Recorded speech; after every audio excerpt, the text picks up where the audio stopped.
Gentleman, Darcy Reis narrou futebol em quase todas as principais emissoras de rádio de São Paulo, cobriu Copas do Mundo e conheceu quase todo o planeta. Que descanse em paz. Houve uma vez na minha vida profissional em que torci muito para que um trabalho meu não fosse divulgado. Um absurdo, levando-se em consideração que a produção de conteúdo do jornalista é feita justamente para o leitor, para o ouvinte, para o telespectador, para o público, enfim. Mas, embora eu tivesse produzido uma edição especial com muito respeito e carinho, não queria que ela fosse ao ar na Rádio Bandeirantes. Sua divulgação representaria a perda de um grande amigo e de um excelente profissional do rádio brasileiro. Naquela manhã de 29 de abril de 1989, há 35 anos, pulei da cama assustado. O rádio-relógio me despertou com uma matéria que eu conhecia muito bem. Eu a produzi e a editei. Mara, minha mulher, preocupou-se com meu pulo. O que foi? Perguntou. Que tristeza, o Darcy morreu, respondi. Acompanhei o especial que conhecia tão bem como se o ouvisse pela primeira vez. Ao chegar ao seu final, José Paulo de Andrade, diretor de jornalismo da Band, confirmou o falecimento de nosso companheiro. Esse especial ainda foi reapresentado mais 2 vezes naquele dia, ao mesmo tempo em que a emissora rendia homenagens ao grande e histórico profissional. Fui contratado por Darcy Reis para trabalhar na Bandeirantes em 1983. Na época, eu estava no Estadão, já havia deixado a Jovem Pan. Na Band, fui coordenador de esportes, função que acumulava chefia de reportagem, redação e produção. Darcy era o diretor. Atuamos em parceria por 6 anos e sempre nos demos muito bem.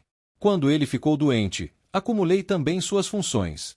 Se possível, trocávamos ideias por telefone. Ele morava com a gentil Margarida, sua mulher, em Jacareí, SP, onde ambos nasceram.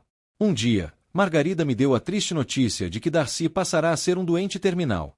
Pouco tempo depois, resolvi preparar uma edição especial sobre Darcy Reis, um dos mais corretos e competentes locutores esportivos do rádio brasileiro. Narrou futebol em inúmeras emissoras, cobriu várias Copas do Mundo, além de deliciar os ouvintes com brilhantes narrações das lutas de Éder Joffre. Sem alarde, fui ao excelente arquivo da emissora, hoje comandado pelo meu ex-companheiro de Jovem Pan, Milton Parron, para separar trechos de gravações de entrevistas, gols, narrações de boxe e outros momentos importantes da carreira de Darcy. O material era farto. Preparei o texto, intercalando os áudios editados. Com a produção pronta, só restava gravar.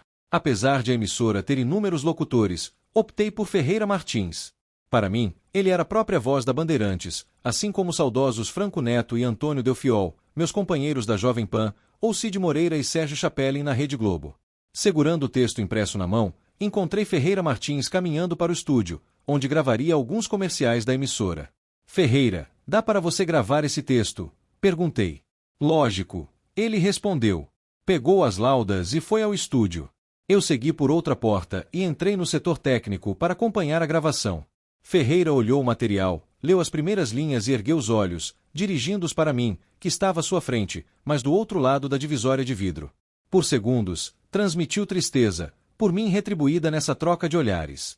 Perguntou ao técnico se poderia começar, e passou a ler o texto. Firme, solene, sóbrio, marcante, respeitoso, competente. Não precisou parar. Não titubeou. Não errou. Não teve de repetir nenhuma frase. Foi simplesmente perfeito. Cumpriu a missão, homenageou o seu amigo Darcy dignamente. Deixou o estúdio, veio em minha direção, devolveu o texto, olhou tristemente para mim, não falou nada, compreendeu o que eu também estava sentindo e seguiu em frente para dar sequência ao seu trabalho.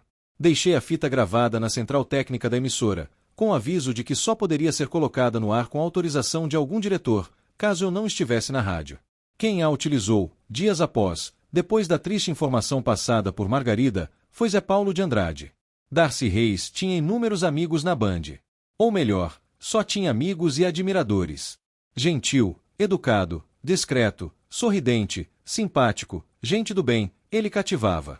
Quando caminhava pelos corredores da emissora, mais parecia um político famoso ou uma personalidade, tal o número de pessoas que o cumprimentavam.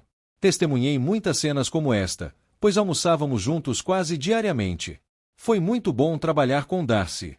Aprendi bastante com ele sobre rádio, embora já fosse relativamente experiente no setor em função de minha passagem pela Jovem Pan. Realizamos muitos trabalhos juntos. 2 programas por nós idealizados e produzidos, Gol de Placa e Esporte Emoção, foram premiados. Organizamos a cobertura da Copa de 86, diretamente do México. Ele cuidava da parte administrativa, tratava dos direitos de transmissão, da escolha de jogos, das escalas, da logística, das viagens da equipe pelas sedes. E eu coordenava toda a programação diária, com o pessoal do esporte entrando ao vivo em todos os programas, de acordo com entendimentos que tinha com o pessoal que estava no Brasil, principalmente com o diretor de jornalismo José Paulo de Andrade e com o diretor artístico Hélio Ribeiro, que havia voltado ao Brasil e à Band. A cobertura da Copa foi muito elogiada e alcançou bons níveis de audiência.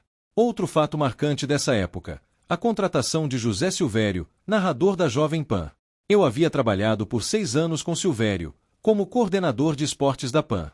Como a direção da Bandeirantes sabia que mais cedo ou mais tarde Fiore Gigliotti iria encerrar a carreira, já estava anunciando essa possibilidade, fui o intermediário nos entendimentos.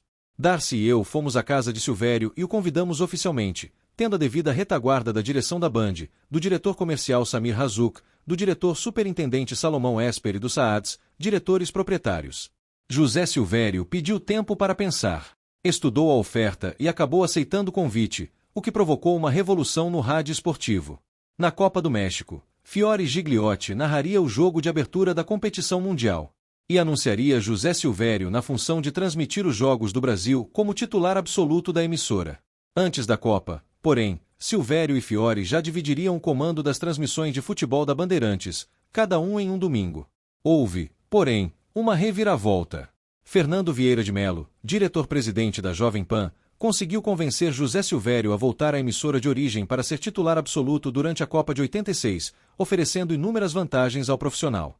Assim, só muito mais à frente, em 2001, José Silvério foi definitivamente para Bandeirantes, conquistando todos os prêmios de melhor narrador esportivo, como ocorria quando estava na Jovem Pan. Depois que Darcy se foi, ainda tive de representá-lo em 2 entregas de prêmio, ambas pela conquista da Band como a melhor equipe de esportes de 1989, Troféu APCA, Associação Paulista dos Críticos de Arte, e Troféu Ford ACES, Associação dos Cronistas Esportivos do Estado de São Paulo.